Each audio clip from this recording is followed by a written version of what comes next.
Hi everyone, welcome to Handicrafts A to Z channel, and in today's video I'm going to show you how to do the basic stitch around the cabochon. First of all, we need to do the base row and then the case around it, so it will be securely fixed to the felt cloth that I already glued the cabochon on. As a result, we should end up something like this. That actually would take 2 tutorials to make something like this, but we'll start with the basic stitch. And for the basic stitch I will use the size 11 Toho galvanized seed beads. They are not purely silver, but they're actually not like vivid color. They're actually aluminium galvanized. Galvanized means that it will not fade away, will not rub off. That's the beads that would have the most robust and solid surface, so it won't wear out while you're stitching, as I had it with the check beads. So when you start your seed bead embroidery of your cabochon, what you need to do is to determine at which space you would do the first stitch. I know the background is not really good and the lights are not really light, but in my case it would be something like 1 millimeter of the cabochon. I prefer to do it somewhere at the bottom or at the corner, so that even if you feel 1 or 2 beads shorter, it's somewhere hidden at the back, not on the front, at the bottom, not at the front, top. So I inserted, get the needle out, and I cast on 2 seed beads.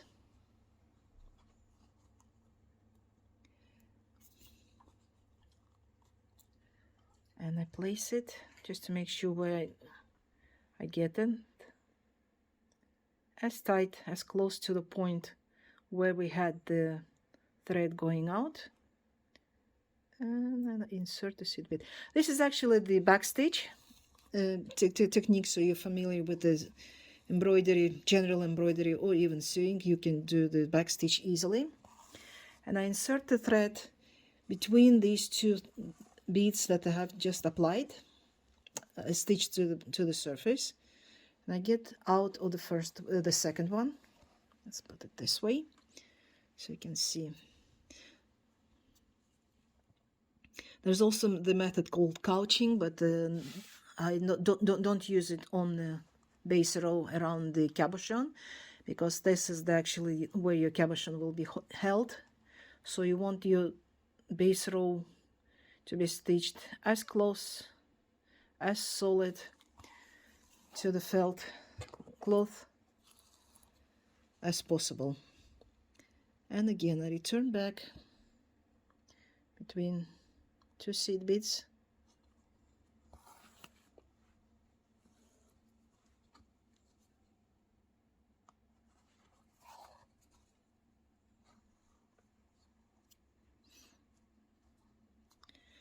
And as I said in a previous video, I haven't done beading for very long time, and when I started working on these cabochons, I remembered why I stopped doing this, because my husband went crazy when I said having about 100 kilos of beads, glass in the house. I told him that I don't have the right color. So that made him absolutely mad, so I had to put it away until I find the other solution, let's say the color solution for all the cabochons that I had, because you always have something that doesn't fit, or the wrong size, or the wrong shade, and wrong coating, and it's not either transparent or not opaque enough, or it doesn't have this frosted surface, or it doesn't have the silver lining, or whatever you need to have for the project. And when I started picking up the colors for these cabochons, I was planning to do something else, but since I couldn't find anything, I would just choose the the wing solution, which is either silver or gold, that will imitate the goldsmith surface of the cabochon holder. So this is the no-fail solution if you're planning to something fancy, but you can't find the right color.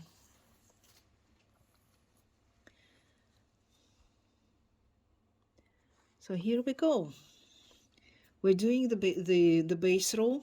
You can actually do the whole embroidery with the cabochon, around the cabochon with that, and that's what I usually do. I do the back stitch, base row. The only volume that I give is that around the cabochon, because I want to make sure that it has some kind of the basket around it, so it holds it to the surface of the charm that we'll be doing. It's Rudy, not happy. It's raining outside and he can't run around. With my dog, Irish setter, Rudy. So try to make stitches as close as possible, but don't overcrowd them. It's better to have the tiny space between rather than tightly packed. Just like this. And since this is the base row, we'll be doing the different types of the stitching on top of them. It's like two or three oops, it's either 2 or 3 base rows above each other, the backstitch ones, or do the kind of basket weave on top, or the mosaic one. It all depends on the amount of seed beads that I will have at the base row, and counting on that, you can do either the brick stitch or again the back stitch. For the brick stitch or mosaic stitch, you will definitely need to have the even number of stitches. For the another row of back stitch or the basket weave, or I call it the basket weave, it's like it will be kind of a mesh around the stone.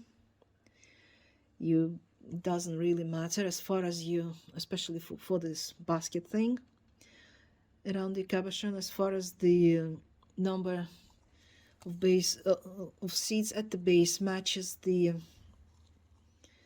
either 3 or 5 or maybe 4. It all depends on how many teeth that you want to have around it. So it will be discussed later on. So far we're doing the base row, and it's just stitching.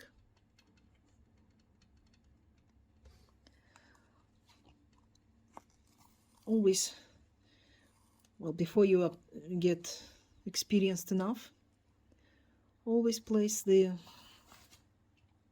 2 beads in front of the 2 new beads in front of the last stitch, so that you know where you have to insert your needle, because with the Japanese seed beads it's not really that important, but when you're working with the high quality Japanese seed beads, but when you're working with the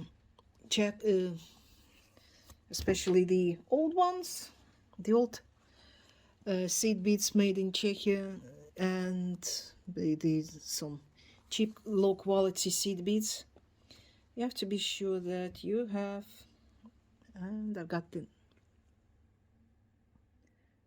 the note.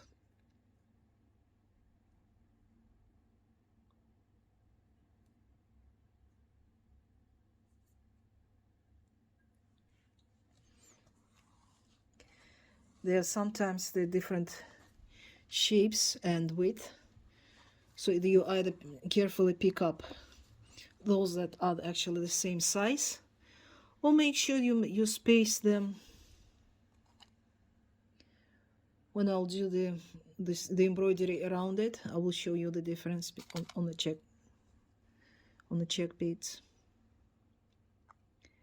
I will show the difference in seeds there, because usually they come in, well, used to come in three widths. It was too thick, medium, and tiny thin ones, but we lay them flat, they're all the same size. And that's why I usually prefer to use the check beads for the base, for the stitching around the cabochons, because you can do the actual case around the cabochon using the same size seed beads, and you do the thick ones go at the base row.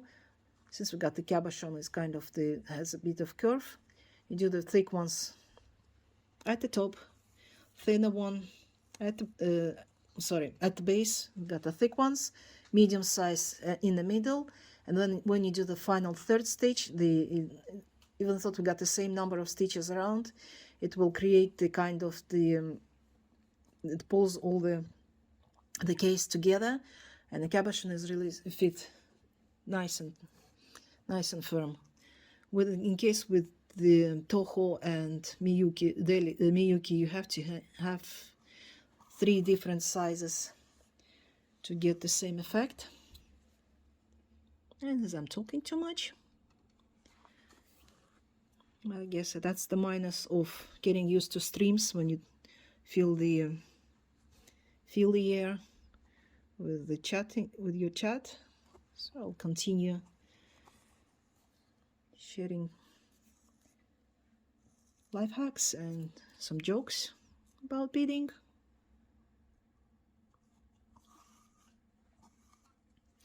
So I used to have the workshop.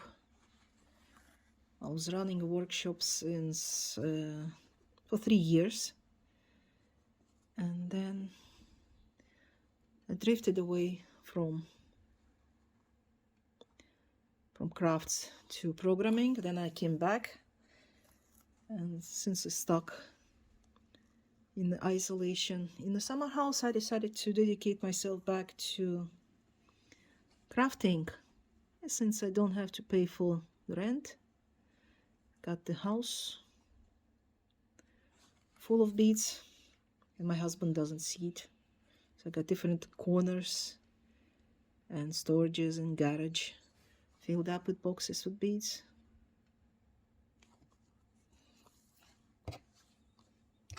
And we can do lots of stuff these days.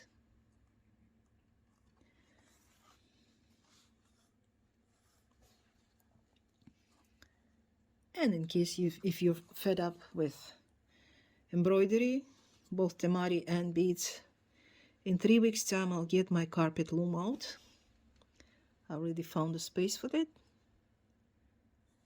and I'll be doing streams with carpet weaving, and sometimes bead embroidery, and sometimes temari.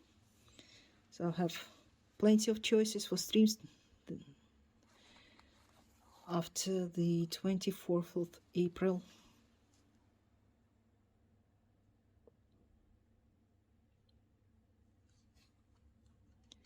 You can see around the corners, you pack the beads tightly and just corner them around.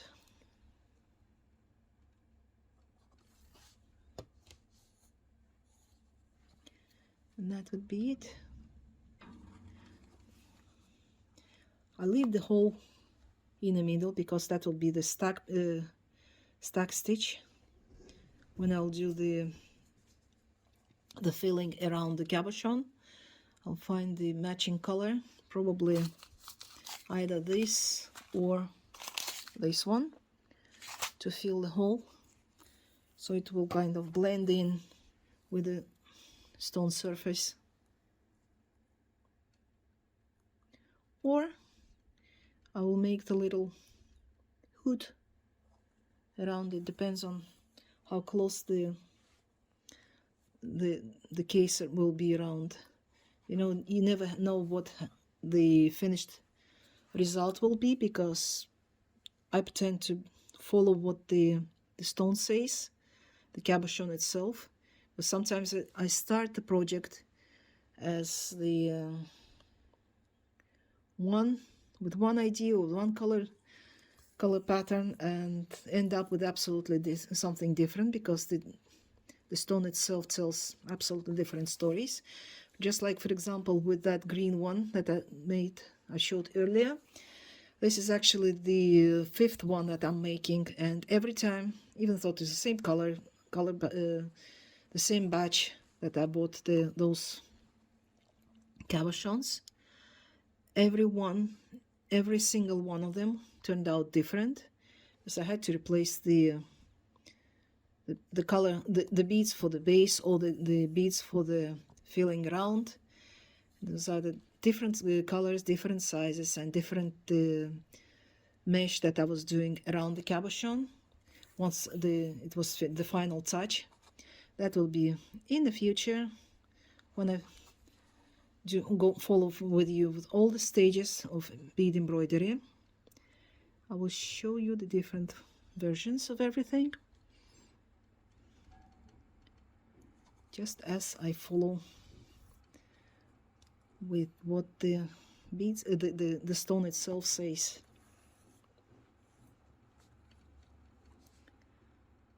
Unfortunately, I don't, well, fortunately for me, but unfortunately for you, I don't have any samples left because everything was sold. But I hope very soon there will be plenty of necklaces to show how it started and how it finished.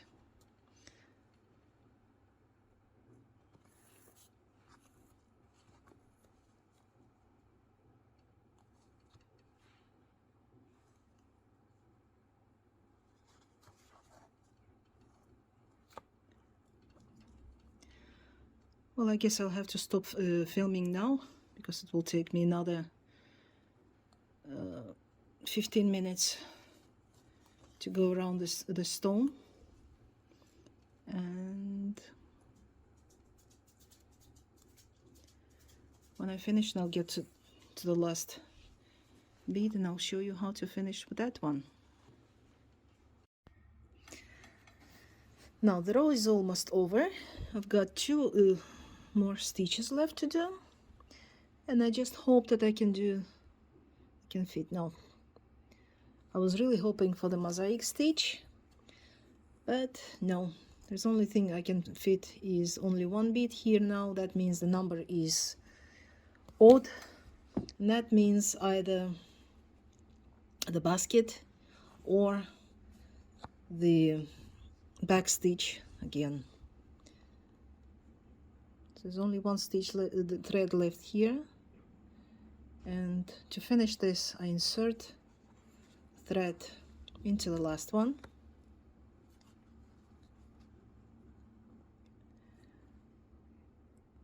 stitch through the filling, through the base, and go back to make one more stitch, and finish.